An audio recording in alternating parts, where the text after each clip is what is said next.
In Chapter 2, the second half of the chapter is devoted to image-based installation.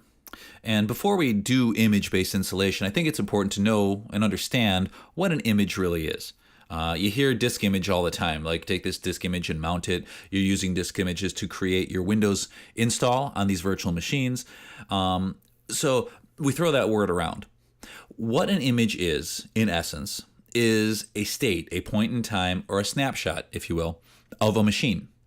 Very much like with VMware, we can take a snapshot of our virtual machine, and it is at that state, in that moment in time, this is what our machine was like.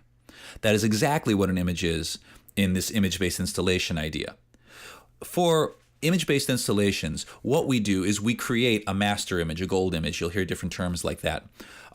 What you do is you take a machine and you configure it. You install Windows and you configure it to be exactly how you want all of the other machines to be. In corporate environment, this happens a lot. You'll have the same security policies, you'll have the same desktop, you'll have the same background image, things like that. And same programs, for example. So you will set up a machine to be exactly like what you want all the other machines to be. Then you will create an image, take a snapshot, basically copy that computer, copy that hard drive essentially. And that is going to be how we are going to install it on all of the other machines, rather than insert a disk and then install Windows and then have an answer file and all this. For most large corporate environments, just having an image and copying that image to the hard drive is a faster and much more efficient way of spreading those images, spreading that install across hundreds or thousands of computers. Now, there are some issues with that though. When you install Windows, there are a lot of hardware or computer specific settings that are generated when Windows is installed onto a computer. There's a lot of things like computer SID, which are specific identifications, hardware information like serial numbers of motherboards, things like that. There are a number of things that are specific to that one computer. And we don't want that information to be copied to every computer. Because if it is, first of all, it'll be incorrect because every computer is going to have a different ID. Every computer is going to, for example, have a different name. It has to.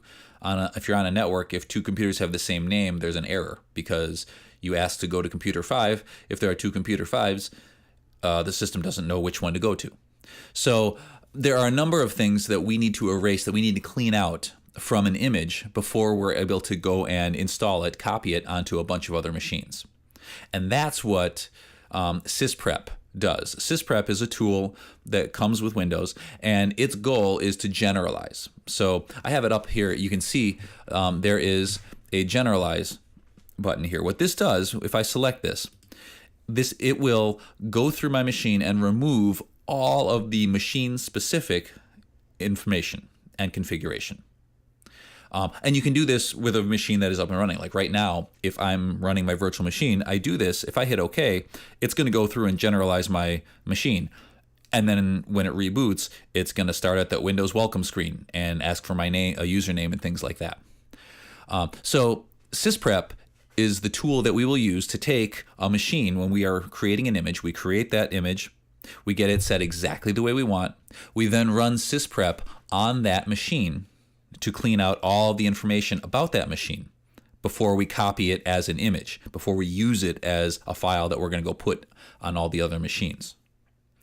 So the takeaway from this is the idea of an image. An image is essentially just a copy of a computer that has been set up the way you want all the other computers to be set up.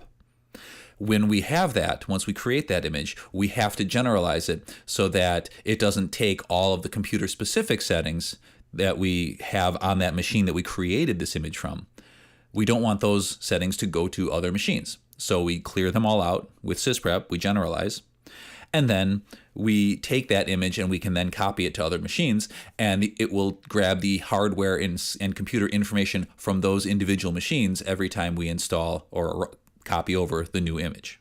Okay, so that's what I wanted to get at with this short lecture. The next lecture is going to go over more how we capture the image from the machine. Once we have a machine set up, how do we go about capturing, creating a new file that we are going to use to install on other machines.